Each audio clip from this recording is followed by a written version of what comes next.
Apollo হসপিটালে যাবো এখন। আমরা অ্যাপোলো হসপিটালে যাব এখন। গিয়ে ডাক্তারের চেক আপ করে আমরা আবার ভেলোরে যাবো। গিয়ে ডাক্তার চেক আপ করে আমরা ফের ভেলোরে যাব। আবার ওখানে গিয়ে নমস্কার, কেমন আছো সবাই? নিশ্চয়ই ভালো আছো। আমি চন্দনা, আরেকটি নতুন ব্লগে সবাইকে স্বাগত। তো আমরা ডাক্তার দেখিয়ে তারপরে এই যে চেন্নাই স্টেশনে চলে এসেছি। তা ওখান থেকে আমাদের চেয়ার কার করে কাটপাটিতে আসবো। তা আর কোনো টিকিটই পাইনি, এই চেয়ার কার টিকিটটা তাও তৎকালে কেটেছে মিস্টার রায়। তো যাই হোক ওখানে চলে এলাম। তো 2:40 এরকমই বেজে গেছে, 1:40-এর ট্রেন ছিল।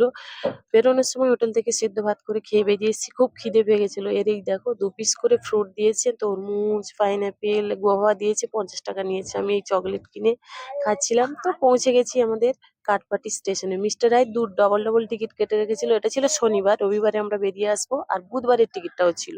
মানে আরো 2-1 দিন যদি বেশি লাগে। তো ক্যান্সেল করতে গেছিলাম ওখানে কাউন্টারে।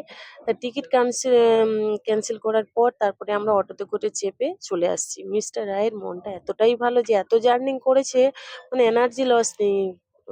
তো একটা দাদার অ্যাপয়েন্টমেন্ট মানে পরে আসবে সে, ওখানে অনলাইনে পাচ্ছিল না বলে সিলভার গেটে গেছে অ্যাপয়েন্টমেন্ট নিতে। আমরা তো চলে এসেছি। এত খিদে পেয়েছে, খাওয়া দাওয়া করার পর রেস্ট নেওয়ার পর পরের দিন চলে যাব। রবিবার একটু বেরিয়েছিলাম আর কি, মানে হাঁটাচলা করবো, একটু ঘুরবো। তো ওই পুরোনো হসপিটালেই সিএমসিতে গেছিলাম। 125 বছর ওদের পূর্ণ হলো, খুব সুন্দর করে আলো দিয়ে সবকিছু দিয়ে সাজিয়েছিল।